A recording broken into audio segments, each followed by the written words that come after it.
भयानक गर्मी में भी मेरी नौकरानी गर्म चादर ओढ़कर आती थी और जब मेरे कमरे की सफाई करती तो अंदर से दरवाजा लॉक कर लेती थी।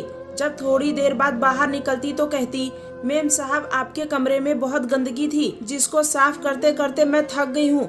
मैं अपने पति से शिकायत करती कि कमरे को इतना गंदा मत किया करो। इतने कम पैसों में इतनी अच्छी नौकरानी बहुत मुश्किल से मिलती है।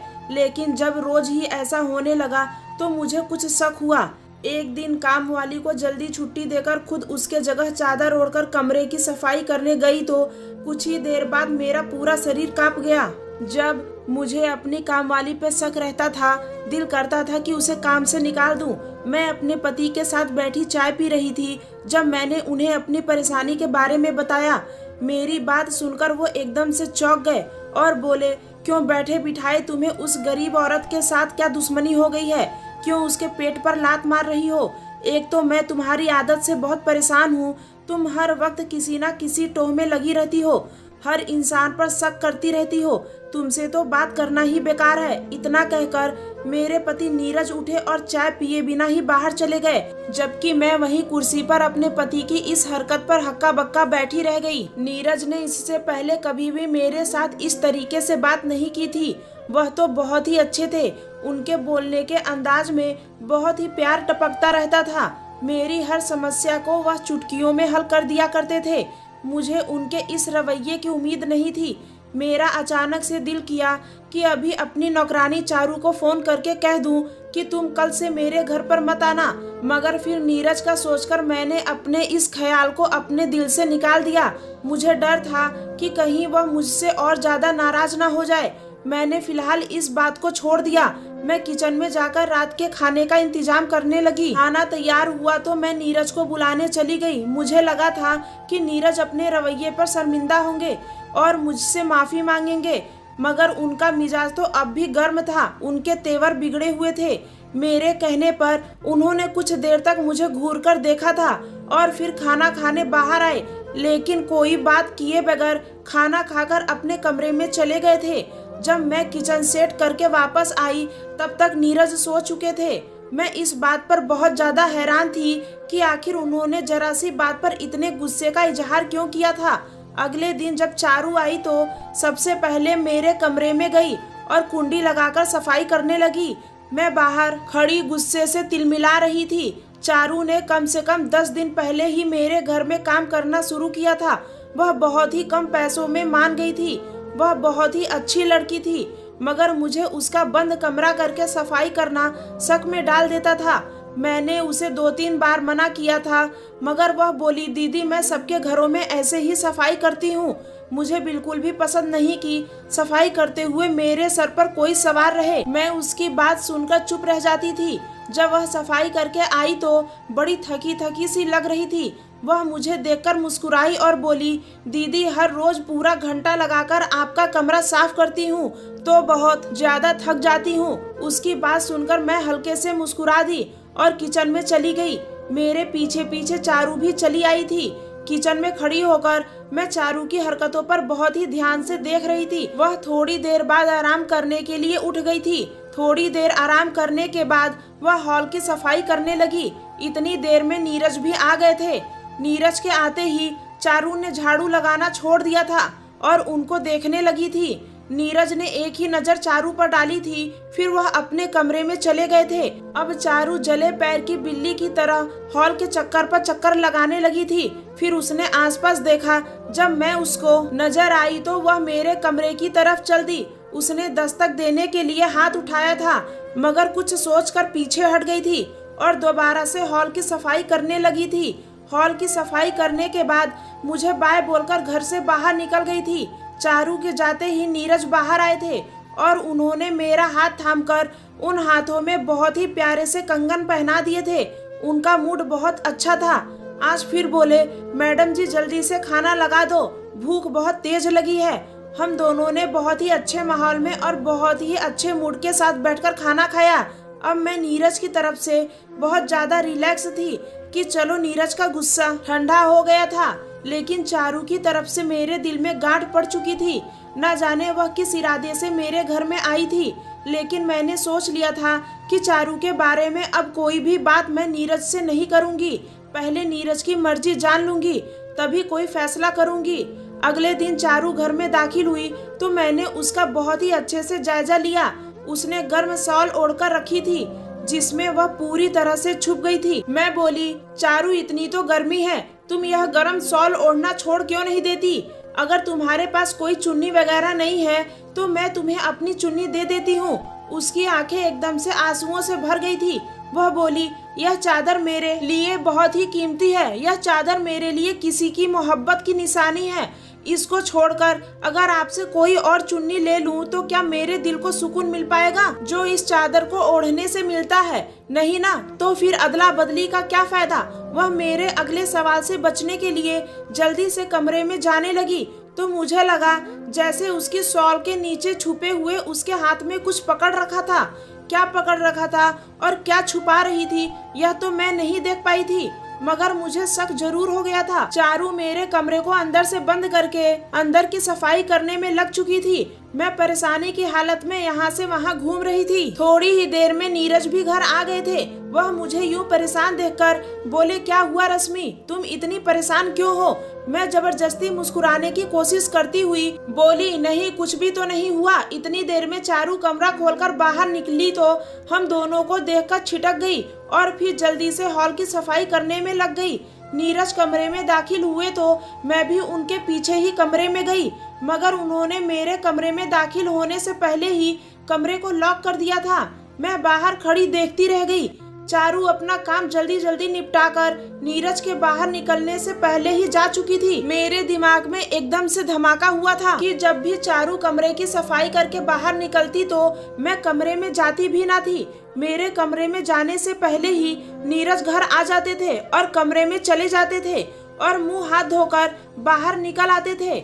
मैंने अपना माथा पीट लिया था कि मैं इतनी बड़ी बात नजरअंदाज कैसे कर सकती हूँ। थोड़ी देर बाद जब नीरज बाहर निकले तो मैं खुद को नॉर्मल जाहिर किया, मगर अंदर से मेरे दिल में आंधी तूफान चल रहा था। हम दोनों ने मिलकर खाना खाया तो नीरज हल्की फुल्की बातें भी करते रहे, लेकिन मेरा दिल उनकी बातों में नहीं लग रहा था। मुझे अपना घर उजड़ता हुआ नजर आ रहा था। मैंने सोच लिया था कि मैं इस समस्या को हल करके ही रहूंगी। अब अगली शाम जब चारू काम पर आई तो मैंने उससे कहा कि तुम मेरे घर की सफाई का समय बदल लो, तुम 9 से 11 बजे तक मेरे घर पर काम किया करो। चारू मुस्कुराकर बोली, दीदी ऐसा मुमकिन नहीं है, इस समय तो मैं डॉक्टर साहब के घर पर काम करती हूँ। मैंने उससे कहा कि तुम समय बदल लो, डॉक्टर साहब के घर का काम शाम को कर लिया करना और जिस समय डॉक्टर साहब के घर पर काम करती हो उस समय मेरे घर पर काम कर लिया करो। मेरी बात सुनकर वह ना में सिर हिलाकर बोली, दीदी ऐसा मुमकिन होता तो मैं कर लेती। अगर आपको मेरा इस समय काम करना पसंद नहीं तो आप मेरी जगह किसी और नौकरानी को रखना चाहे तो रख सकती हैं। आपको जैसा ठीक लगे वैसा कर ले। चारू की बात सुनकर मैं चुप हो गई। मैं नहीं चाहती थी कि चारू जैसी काम वाली को मैं सिर्फ गलतफहमी की वजह से हाथ से जाने दूं। इसलिए मैंने सोचा कि पहले मामले की तह तक जाना चाहिए, उसके बाद ही कोई फैसला लेना चाहिए। चारू एक बार फिर से मेरे कमरे में चली गई थी और अंदर से कुंडी लगाकर सफाई करने लगी थी। मैं भी हॉल में बैठ गई थी और उसके बाहर निकलने का इंतजार करने लगी। इतनी ही देर में नीरज भी घर वापस आ चुके थे।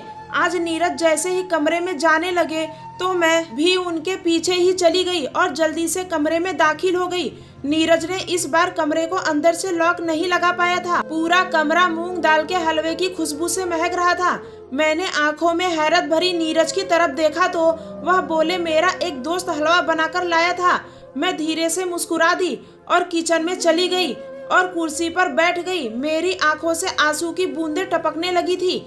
मैं जानती थी कि यह हलवा नीरज के लिए चारू ही लेकर आई थी, क्योंकि नीरज तो जब घर के अंदर दाखिल हुए तो खाली हाथ थे। इसका मतलब कि नीरज ने मुझसे झूठ बोला। लेकिन नीरज ने मुझसे झूठ क्यों बोला था? इस झूठ का मतलब मैं बहुत अच्छी तरह जानती थी। एक झूठ 100 झूठ का रास्ता खोल देता है, फिर इंसान सारी जिंदगी झूठ बोलते हुए ही गुजार देता है। नीरज को मूंग दाल का हलवा बहुत पसंद था। उसके बारे में सिर्फ और सिर्फ मैं ही जानती थी या फिर मेरे ससुराल वाले जानते थे। फिर एक काम वाली को मेरे पति के पसंद और नापसंद की जानकारी कैसे हो सकती है। मैंने देखा कि नीरज मेरी तरफ आ रहे थे। मैंने चेहरे पर जबरदस्ती मुस्कुराहट सजा ली। मुझे पता नहीं था कि इस तरह के हालात में मैं कैसे रिएक्ट करूं, इसलिए मैंने मुस्कुराहट का ही सहारा लिया था। नीरज किचन में आए तो मुझे देखकर परेशान हो गए थे। कहने लगे, क्या बात है रश्मि, तुम कुछ उदास लग रही हो। मैंने कहा, कुछ नहीं, बस सर में हल्का सा दर्द है। मगर मैं जानती थी कि नीरज मेरी इस बात से नहीं मानेंगे। वह मेरा हाथ पकड़कर मुझे बाहर हॉल में ले आए और हल्के हल्के मेरे सिर की मसाज करने लगे। नीरज की मोहब्बत देखकर मेरी आंखों में आंसू आ गए। नीरज मुझसे बहुत मोहब्बत करते थे, इस बात में कोई शक नहीं था, लेकिन जैसे आजकल हालात हो रहे थे वो मुझे शक में डाल रहे थे। मैं नीरज पर शक तो नहीं करना चाहती थी, लेकिन खुद ब खुद शक मेरे दिल में पनप रहा था। थोड़ी देर बाद हम दोनों ने खाना खाया और फिर नीरज वापस अपने कमरे में चले गए थे, जबकि मैं ताजा हवा खाने के लिए लॉन में आ गई। आज मेरा दिल बहुत घबरा रहा था, आंसू खुद ब खुद आंखों में आ रहे थे। थोड़ी देर में कमरे में आ गई, सोने की कोशिश करने लगी, लेकिन नींद नहीं आ रही थी। मजबूरी में मैंने नींद की गोली खाई और सो गई। सुबह नीरज मुझसे पूछ कर गए थे कि अगर तबीयत अच्छी ना हो तो तुम्हें डॉक्टर के पास ले चलता हूँ, लेकिन मैंने उन्हें समझाया कि अब मैं ठीक हूँ। मेरी तरफ से जब उन्हें सुकून हो गया तो वह ऑफिस चले गए और फिर मैंने डॉक्टर साहब के घर की राह ली। उनका घर हमारे मोहल्ले में ही था। अभी चारू उनके घर पर काम करने नहीं गई थी, इसलिए मैं उसकी जांच पड़ताल कर सकती थी। मैं उनके घर गई तो डॉक्टर साहब की पत्नी ने मेरा बहुत ही अच्छे से स्वागत किया। इधर उधर की बातें करके मैंने डॉक्टर की पत्नी से कहा कि मुझे चारू पर बहुत तरस आता है। इतनी सर्दी गर्मी में भी इतनी मोटी गर्म चादर ओढ़कर काम करने के लिए आती है। मेरी बात सुनकर डॉक्टर साहब की पत्नी ने मुझे बहुत ही अजीब सी नजरों से देखा था और बोली, लेकिन हमारे घर पर तो चुन्नी में ही आती है। मैंने तो चारू को कभी सर्दियों में भी शॉल ओढ़े नहीं देखा। डॉक्टर साहब की पत्नी ने जब यह बात कही तो मैं एकदम से चौंक गई थी। मुझे समझ में नहीं आ रहा था कि मैं अब उनसे क्या बात करूं। फिर मैं बोली कि चारू को न जाने क्या फोबिया है, वह बेडरूम की सफाई करते हुए न जाने अंदर से कुंडी क्यों लगा लेती है। मेरी इस बात पर डॉक्टर साहब की पत्नी बहुत ज्यादा हैरान हुई थी और फिर बहुत ही सुलझे हुए अंदाज में बोली, ठीक है, हमें नौकरों के साथ नरमी से पेश आना चाहिए। हर एक का काम करने का अपना एक नियम होता है और एक हद होती है, लेकिन मैं तो किसी भी काम वाली को यह इजाजत नहीं दूंगी कि वह मेरे बेडरूम को अंदर से कुंडी लगाकर सफाई करे। मैं तो ऐसी काम वाली को काम से ही निकाल दूंगी। मैं बोली, लेकिन मुझे तो चारू ने बताया था कि वह सबके घरों में ऐसे ही अंदर से कमरा लॉक करके सफाई करती है। मेरी बात सुनकर डॉक्टर साहब की पत्नी जोर जोर से हंसने लगी थी। फिर वह बोली, अरे आप तो बहुत मासूम हैं। मैं जानती थी कि उन्होंने बेवकूफ़ी की जगह मासूम शब्द का इस्तेमाल किया था। वह जरूर मुझे बेवकूफ़ कहना चाहती थी। फिर मैंने कोई और बात नहीं की, मैंने बात का टॉपिक ही बदल दिया। मैं उठकर अपने घर आ गई थी। डॉक्टर साहब की पत्नी की बातें मेरे कानों में गूंज रही थी। शाम हुई तो चारू खुद को गर्म चादर में छुपाकर एक बार फिर से हमारे घर में आ गई थी। वह सीधे मेरे कमरे में चली गई थी। अभी वह कमरे से बाहर ही आई थी कि नीरज भी ऑफिस से लौट आए थे। मैं किचन की खिड़की के पास खड़ी होकर उन दोनों को देख रही थी। जब नीरज ने गुस्से से चारू से कहा कि चारू तुम्हारे लिए यही ठीक होगा, तुम यह काम छोड़कर चली जाओ और मुझे सुकून से जीने दो, मेरा पीछा छोड़ दो। नीरज की बात सुनकर चारू रोने लगी थी। वह बोली, इस भरी दुनिया में मेरा सहारा सिर्फ और सिर्फ तुम ही हो। मैं तुम्हारे बगैर कुछ भी नहीं हूँ। मुझे अपने नाम की पहचान दे दीजिए, नहीं तो मैं तुम्हारी हकीकत तुम्हारी पत्नी के सामने ले आऊंगी। फिर तुम क्या करोगे? इतना कहकर चारू लॉन की सफाई के लिए बाहर आ गई थी। मैं तो चारू के शब्दों पर ही हैरान रह गई थी। आखिर चारू के पास नीरज का ऐसा कौन सा राज था जिसकी वजह से उनको डरा धमका रही थी? फिर वह यह क्यों कह रही थी कि नीरज चारू को पहचान दे दे? यह सब बातें किसी अनहोनी की तरफ इशारा कर रही थी। मैंने नीरज को खाने पर बुलाया तो उन्होंने मुझे बुरी तरह से डांट दिया था। वह बोले, कैसी औरत हो जो घर का काम भी नहीं कर सकती? घर में हम दो ही लोग हैं, मगर तुम दो लोगों का भी काम करने में भी नाकाम रहती हो और न जाने कैसी कैसी नौकरानियां घर में ले आती हो। इतना कहकर वह लॉन में चले गए थे।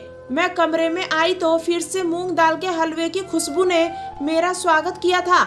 आज शायद नीरज हलवा छुपाना भूल गए थे या फिर उन्होंने इस बात की परवाह नहीं की थी। मैंने कमरे की खिड़की से देखा था, नीरज बहुत ही परेशानी की हालत में यहाँ से वहाँ घूम रहे थे। मैं तो खुद हैरान थी कि आखिर यह सब क्या हो रहा है, मैं कैसे सारी सच्चाई सामने लाऊं।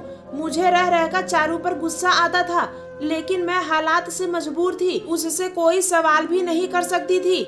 मजबूर होकर मैंने नीरज की माँ से मदद लेने के बारे में सोचा। वह दूर दराज के गांव में रहती थी। जब हम दोनों पति पत्नी नीरज की जॉब की वजह से शहर में रहते थे, मैंने अपनी सास को फोन करके कहा था कि मेरा घर उजड़ने वाला है, आप आकर मेरे घर को उजड़ने से बचा ले। मेरी सास बहुत ही अच्छी औरत थी। उन्होंने कहा कि मैं जल्दी ही तुम्हारे पास आती हूँ, तुम तसल्ली रखो, कुछ नहीं होगा। और अगले ही दिन वह मेरे देवर के साथ हमारे घर आ गई।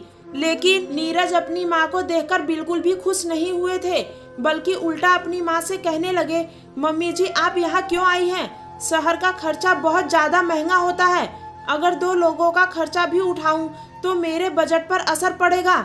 नीरज की बात सुनकर मेरी सास की आंखों में आंसू आ गए थे।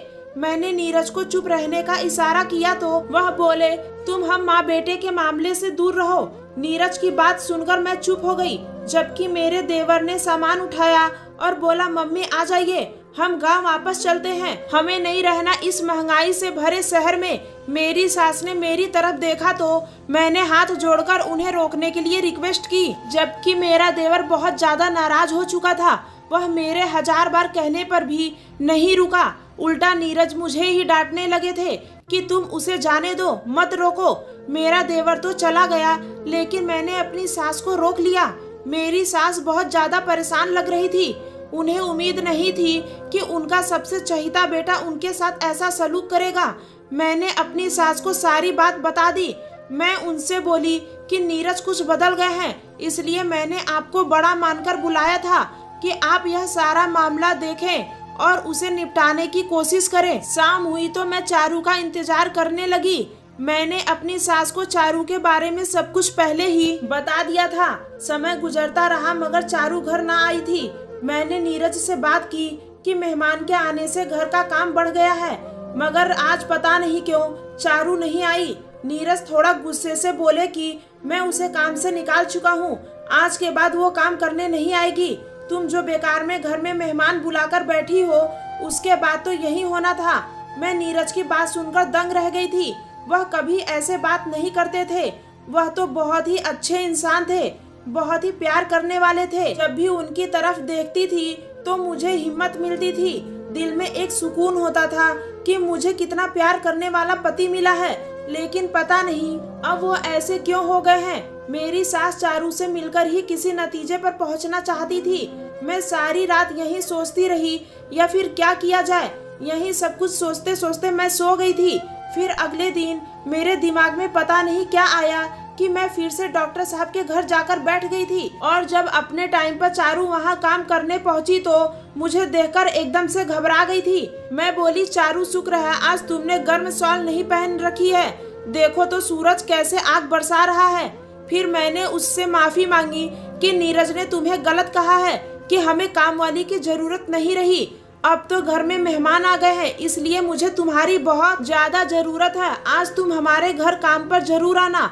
नीरज अपने किए पर माफी मांग रहे थे। मैंने नोटिस किया था कि एकदम से चारू का चेहरा खिलकर गुलाब हो गया था। शाम हुई तो चारू अपनी गर्म चादर ओढ़कर हमारे घर आ गई थी। लेकिन हैरत की बात यह थी कि इस बार उसने अपना चेहरा भी छुपा रखा था। मुझे चारू के चोंचले देखकर बहुत गुस्सा आया था। मैं बोली, डॉक्टर साहब के घर पर तो तुम दुपट्टे में ही चली जाती हो, मगर हमारे घर आने के लिए अब तुम्हें अपना चेहरा भी छुपाना पड़ता है, आखिर ऐसा क्यों? मेरी बात सुनकर चारू ने कहा, आपने ही तो कहा था कि घर में मेहमान आए हुए हैं, इसलिए बस पर्दा कर लिया। मैं ज्यादातर लोगों के सामने नहीं जाती, मैं पहले से यह वाला काम नहीं करती थी, लेकिन पेट की खातिर मजबूरी में यह काम करना पड़ता है, इसलिए अनजान लोगों के सामने अपना चेहरा छुपा लेती हूँ। मैं बोली, मेरे घर में पर्दा करने की कोई जरूरत नहीं है, मेहमान सिर्फ एक ही है और वह भी मेरी बूढ़ी सास है। चारू मेरे कमरे में चली गई थी। आज तो उसने रोज से ज्यादा देर लगाई थी। मैंने अपनी सास को बाहर लॉन में बैठने को कह दिया था। मैं बोली, अगर नीरज आ जाए तो उन्हें कमरे में मत आने देना, उन्हें किसी न किसी तरह बातों में लगा लेना। मेरी सास ने मेरी मदद करने में कोई कसर नहीं रखी थी। मैंने जल्दी से नीरज का सूट पहन लिया था। वह सूट मैंने चारू के आने से पहले ही अपनी सास के कमरे में छुपा कर रख लिया था। सूट पहन के कमरे के बाहर खड़ी हो चुकी थी। मेरा चेहरा दूसरी तरफ था और मेरी पीठ कमरे के दरवाजे की तरफ। चारू मुझे पहचान नहीं पाई थी। मेरी पीठ पीछे से ही चारू ने कहा था कि माँ आई हुई है, अगर तुम इजाजत दे दो तो क्या मैं माँ के सामने अपना चेहरा खोलकर आ जाऊं और उनसे मिल लूं। इतनी देर में नीरज भी घर आ चुके थे। उसके पीछे पीछे मेरी सास भी थी। मेरी सास नीरज को रोकने में नाकाम कोशिश कर रही थी, मगर जैसे ही मेरी सास की नजर चारू पर पड़े तो वह सख्ते में आ गई थी। चारू को देखते ही मेरी सास ने गुस्से से अपना चेहरा फेर लिया था। अब मैं भी चारू के सामने आ चुकी थी, क्योंकि कुछ भी छुपाने का फायदा नहीं था। जिस तरह मेरी सास ने चारू को देखकर गुस्से से मुंह फेरा था, मैं समझ गई थी कि मेरी सास चारू को पहले से पहचानती है। मैंने चारू से कहा, अब सारी सच्चाई बता ही दो। चारू जोर जोर से रोने लगी थी। बोली, दीदी, मैं एक बहुत ही अच्छी और इज्जतदार घराने से संबंध रखती थी। मेरे पिताजी का डंका बजता था, लेकिन मैं अपने बाप की इज्जत संभाल नहीं पाई थी। हालांकि मेरे बाप ने तो मेरे लिए वो सब कुछ किया जो हमारे खानदान में किसी दूसरे बाप ने नहीं किया होगा। मेरे पापा मुझे शहर कॉलेज की शिक्षा हासिल करने के लिए भेजे थे, लेकिन मुझे अपने ही बाप के ड्राइवर से मोहब्बत हो गई थी। वो ना ही तो हमारे जात का था और ना ही पैसे वाला था। मैं जानती थी कि उसके साथ मेरी शादी होना असंभव है, लेकिन हम एक दूसरे के बगैर रहने के बारे में सोच भी नहीं सकते थे। इसलिए मैंने उस ड्राइवर से घर से भागकर शादी कर ली थी। मेरी इस हरकत से मेरे पापा को बहुत दुख हुआ था और शायद मेरे पापा की बद्दुआ मुझे लग चुकी थी, इसलिए सुख तो मुझे कभी मिला ही नहीं। मेरा पति एक नंबर का निकम्मा निकला था। वह कोई काम करता ही नहीं था। 2-3 दिन काम पर जाता और 3-4 दिन घर पर बैठा रहता। शुरू में तो हमारा समय अच्छे से गुजर रहा था, लेकिन जब हमारा बच्चा हुआ तो फिर मुझे ही हिम्मत करनी पड़ी थी। मुझे अपने बच्चों का पेट भरने के लिए नौकरी करनी पड़ी थी। फिर यूं जब मैं आपके घर आई तो नीरज को देखकर दंग रह गई थी, क्योंकि नीरज तो मेरा ही भाई था। नीरज ने मुझे कहा था कि मैं इस घर से चली जाऊं और आपको यह ना बताऊं कि मैं नीरज की सगी बहन हूँ। लेकिन मैंने बहुत सालों के बाद अपने भाई को देखा था। यह दुनिया बड़ी बेरहम है। इस दुनिया में अपने रिश्ते एक छायादार पेड़ की तरह होते हैं। मैंने नीरज को मनाने की बहुत कोशिश की। मैं नीरज को मनाती कि मुझे माफ कर दो। मैं हर रोज गर्म चादर इसलिए पहनकर आती थी क्योंकि वह मेरी सालगिरह पर मुझे मेरे भाई नीरज ने ही तोहफे में दी थी। मैं एक खास तरह का मूंग दाल का हलवा भी बनाकर लाती थी, क्योंकि नीरज मेरे हाथ से बना हुआ यह हलवा बहुत ही शौक से खाता था। मैं रोज आपके बेडरूम को अंदर से कुंडी लगाकर इसलिए सफाई करती थी क्योंकि मैं अपने भाई के कमरे को बहुत ही दिल लगाकर साफ कर देती थी। मुझे नीरज की एक एक चीज को साफ करना बहुत अच्छा लगता था। और दूसरी वजह थी कि मेरी गर्दन पर वही निशान था जो नीरज की गर्दन पर निशान है। यह हमारा खानदानी निशान है।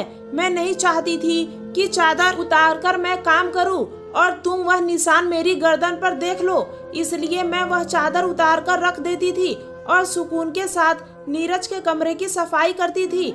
इसके अलावा वह हलवा छुपाकर खिड़की के पर्दे से पीछे रख देती थी और हर रोज आपके कमरे में ही माफीनामा लिखा करती थी और उसे नीरज के टेबल पर रख देती थी। लेकिन नीरज मेरे माफीनामे को फाड़कर फेंक देता था। वह मुझे माफ करने की बजाय मुझे घर से भगाना चाहता था, लेकिन मैं अपने भाई को छोड़कर नहीं जाना चाहती थी। बहुत मुश्किलों से मुझे मेरा भाई मिला था। मजबूर होकर मैंने नीरज को धमकाना शुरू कर दिया। मैं उससे कहती कि अगर तुमने मुझे माफ ना किया तो मैं तुम्हारी पत्नी को सब कुछ बता दूंगी कि मैं तुम्हारी सगी बहन हूँ। वह नहीं चाहते थे कि आपको यह सब पता चले और आपके दिल में भाई के लिए कोई भी गलतफहमी पैदा हो, इसलिए यह सब हरकतें मुझसे हो जाती थी। चारू अपनी दास्तान सुनाकर रोने लगी थी। वो कहती जा रही थी कि पापा को दुख देकर मैं भी खुश नहीं रह पाई थी। मेरे बाप का नाम खराब हुआ, मुझसे मेरे सगे रिश्ते टूट गए।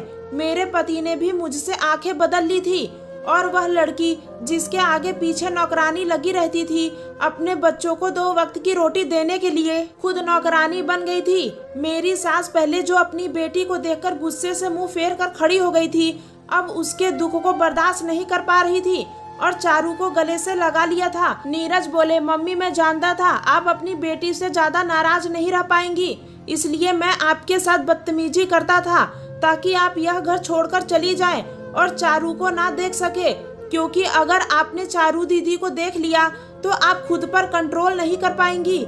लेकिन मैं पापा को भी जानता हूँ कि पापा कभी भी चारू दीदी को माफ नहीं करेंगे। मैं आगे बढ़कर बोली, नीरज माँ का दिल किसी तरह गलत फैसला नहीं कर सकता।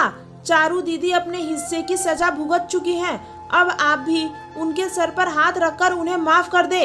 नीरज की भी आंखें भीग गई थी, उन्होंने चारू को माफ कर दिया था। अब हम सब लोग चारू को लेकर गांव चले गए थे। मेरे ससुर ने जब चारू को देखा तो उनकी आंखें भर आई थी।